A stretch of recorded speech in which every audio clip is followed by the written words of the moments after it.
The well in the movie's not real.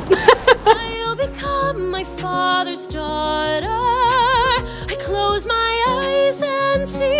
When I win, I hope that people remember not just the victories, but the story behind them. The cracks, the struggles, the things that broke along the way. The winged victory came to the Louvre shattered.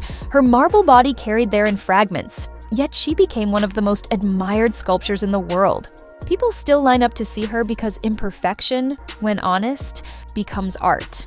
I can only hope that despite my own flaws, and there are many, audiences will still line up to see what I create. That they'll see the beauty and the struggle behind the shine. And if anyone disagrees with that sentiment, that's fine. They can hit the unfollow button. I don't need everyone's approval. I just need to stay true to who I am.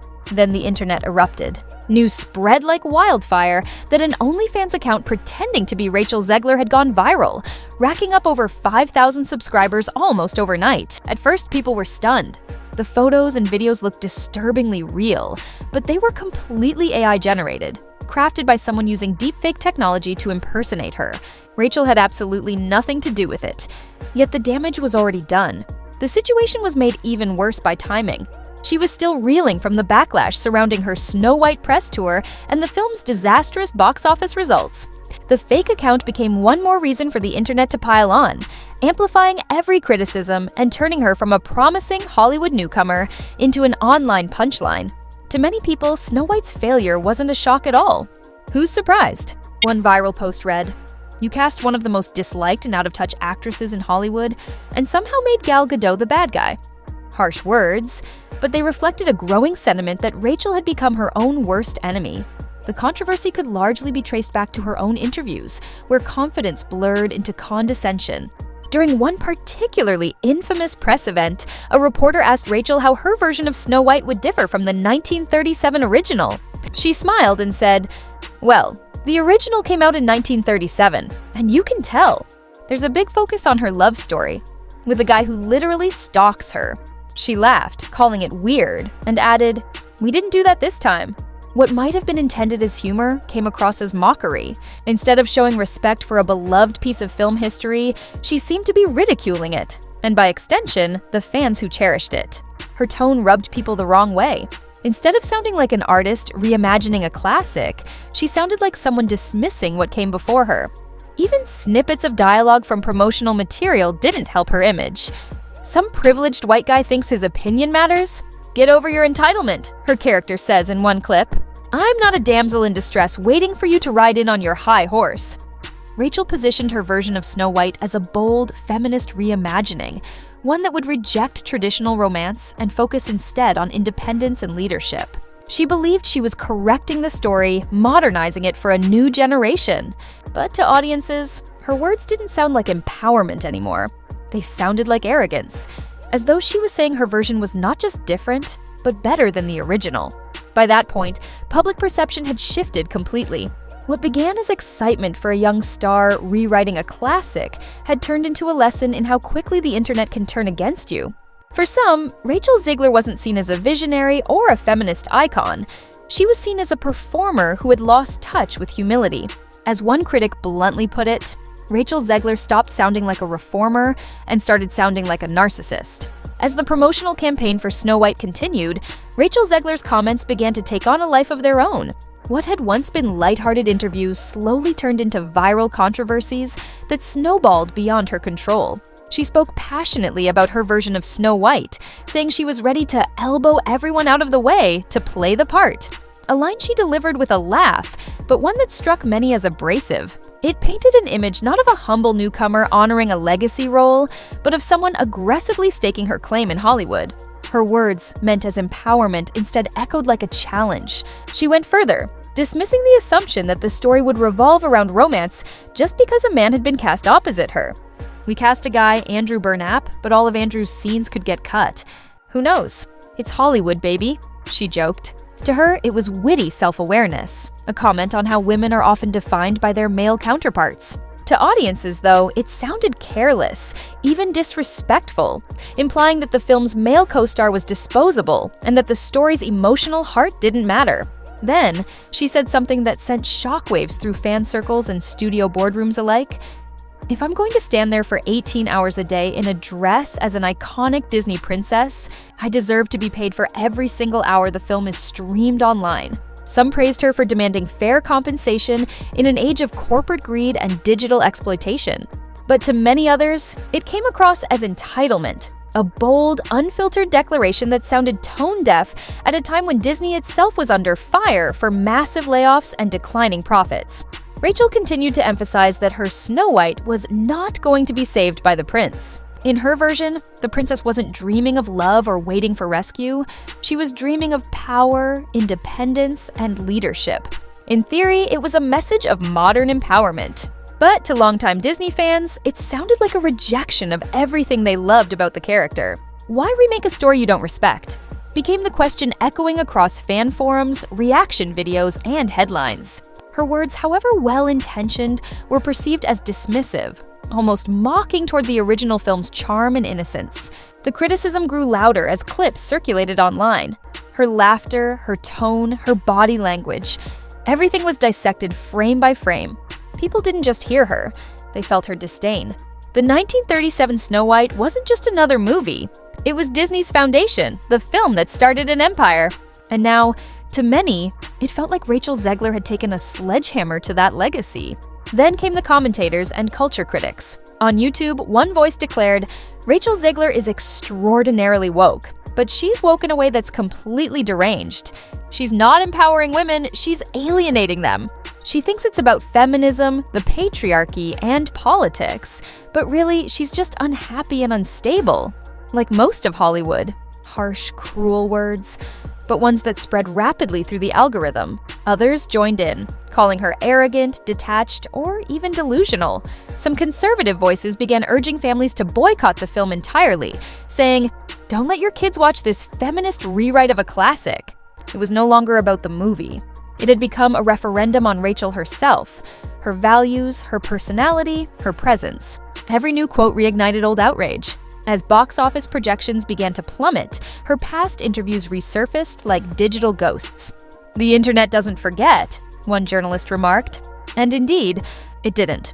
Then came an exposé, a detailed behind-the-scenes report claiming that Disney executives had been in quiet crisis over Rachel's public image for nearly 2 years. The piece described how studio PR teams had begged her to post cheerful, family-friendly tweets about Snow White to repair the damage.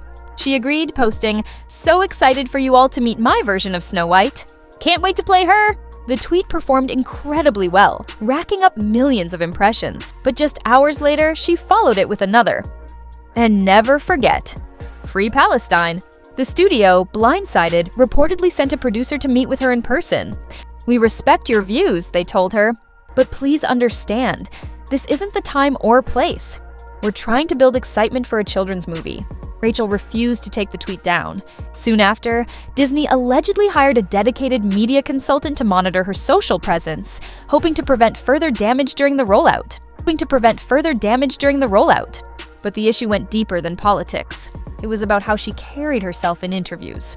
She often brushed off questions about the film to talk about social justice or gender inequality. She cracked jokes that felt more like insults, turned serious discussions into lectures, and laughed in moments when audiences expected sincerity. What was once perceived as confidence now looked like arrogance. There's a thin line between self-assurance and condescension, and Rachel Zegler had crossed it. Her once celebrated authenticity now seemed performative. Her feminist rhetoric, once powerful, now felt like branding. The audience that had once rooted for her began to turn away, tired of what felt like disdain disguised as empowerment. By the time Snow White hit theaters, the damage was irreversible. Reviews were brutal, ticket sales were weak, and the internet had made up its mind. Rachel Zegler wasn't the misunderstood heroine of her own fairy tale. She was the cautionary tale. As one commentator put it, "No one on the right side of America can stand the star of this movie." What was meant to be her crowning moment, a role that could have cemented her as the next face of Disney magic, instead became a career-defining disaster. In the court of public opinion, Rachel's words became her downfall. The once bright promise of Hollywood's new leading lady had dimmed under the glare of her own spotlight. At a certain point, the conversation around Rachel Zegler stopped being about Snow White and started being about Rachel herself. To many, she just sounded bitter and angry. What should have been a charming press run for a fairy tale film instead became a string of viral clips that painted her as defensive, dismissive, and ungrateful.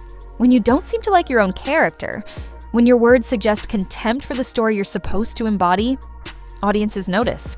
To casual viewers, she came off not as a confident modern heroine, but as an insufferable, whiny brat.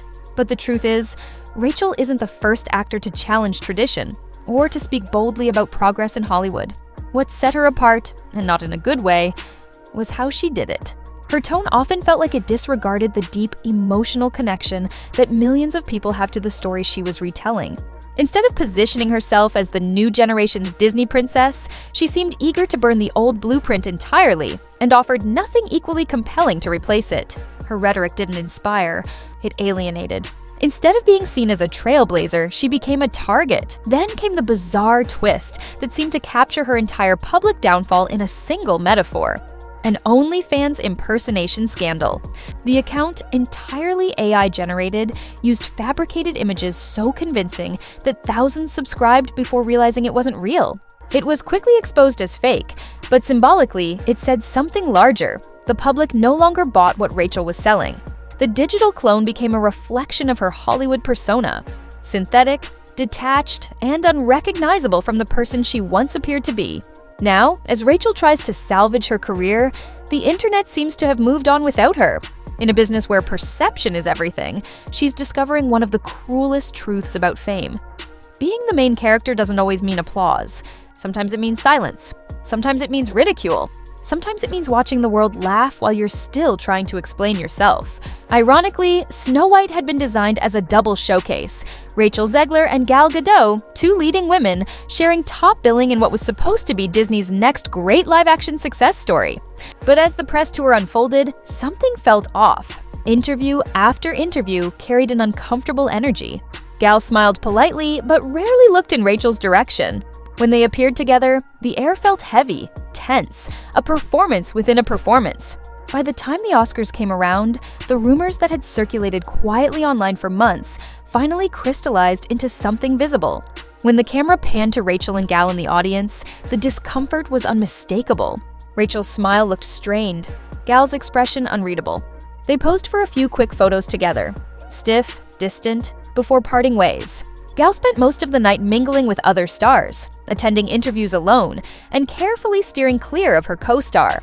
Insiders began to whisper that the Wonder Woman actress was deliberately distancing herself from Rachel, not out of malice, but strategy. She doesn't want to be dragged into it, one source explained. Rachel's controversies are radioactive. Gal's just being smart. It was never said publicly, but the message was clear. Sometimes silence in Hollywood speaks louder than any press statement. As the film's release approached, the tension behind the scenes mirrored the tension online. Rachel insisted she was grateful for the opportunity, and she probably was. "I never want it to come off as me being ungrateful for the opportunities I have," she said in one interview. "I can also be having the greatest time and simultaneously wishing people would stop sending me death threats." It was one of her more vulnerable moments, honest, human, and raw. But by then, the narrative had hardened. The internet had already made up its mind about her. And when Snow White finally hit theaters, the numbers spoke for themselves. The box office was bleak. Audiences stayed home. What had once been framed as Disney's crown jewel became another entry in the company's growing list of live-action disappointments. As the hosts at an awards show announced, "Please welcome Rachel Zegler and Gal Gadot," the applause was polite but faint. The two women walked on stage, smiling for the cameras, but their chemistry was gone. Their once shared fairy tale had fractured into two separate stories, one of survival, one of distance. Rachel stood there, still dazzling, still poised, but the room's energy told a different truth. The audience had already moved on. In Hollywood, sometimes the fall doesn't happen in a single moment. It happens quietly, one interview, one clip, one misunderstanding at a time. And by the time you notice, the applause has faded, replaced by an echo. Visual effects are meant to stretch the imagination, transforming what seems impossible into something breathtakingly real. Yet no amount of digital artistry could disguise the hard truth. Snow White stumbled right out of the gate. Opening with a modest $45 million domestically, it was almost instantly branded a box office failure. When compared to The Little Mermaid's $95 million debut, despite that film's own share of controversy, the gap was impossible to ignore. Social media followed every ticket sale as if it were a live sporting event, and when the film's IMDb rating plummeted to a shocking 1.6, it became a meme, a punchline, and a rallying cry for frustrated fans. Critics were merciless. They called it soulless, confused, and tone-deaf. But the backlash didn't stop with the film itself. It had a face, and that face was Rachel Zegler's. Taking on the role of Snow White isn't like playing just another fairy tale heroine. It means stepping into one of Hollywood's most sacred legacies. Disney princesses aren't merely characters, they're timeless icons woven into the collective memory of generations. For millions, Snow White represented innocence, wonder, and the beginning of Disney magic itself. But Rachel's version didn't feel like a tribute. To many, it felt like a rejection. The new adaptation stripped away the classic romance, reimagined the core story, and controversially removed the dwarfs altogether. Parents who once planned to share the magic of their childhood with their own children suddenly found themselves uncertain, even alienated. Online, message boards filled with frustration and disappointment. "This isn't the Snow White we grew up with," became the consensus. Some parents even canceled pre-booked tickets after watching Rachel's interviews, where she dismissed the original as weird and outdated. In a world where perception shapes reality, that was a fatal mistake. Audiences didn't just lose interest in the film, they lost faith in its star. Rachel had positioned herself as the bold, outspoken voice of a new generation, but in the process, she had unintentionally turned away from the families who had upheld Disney's legacy for nearly a century. The ripple effects were immediate. Industry insiders began whispering that roles she'd been previously attached to were being quietly reconsidered. Producers grew cautious. Some worried her name had become too polarizing. Others feared she no longer carried the promise of a box office draw. This wasn't just a commercial flop, it was a reputation crisis.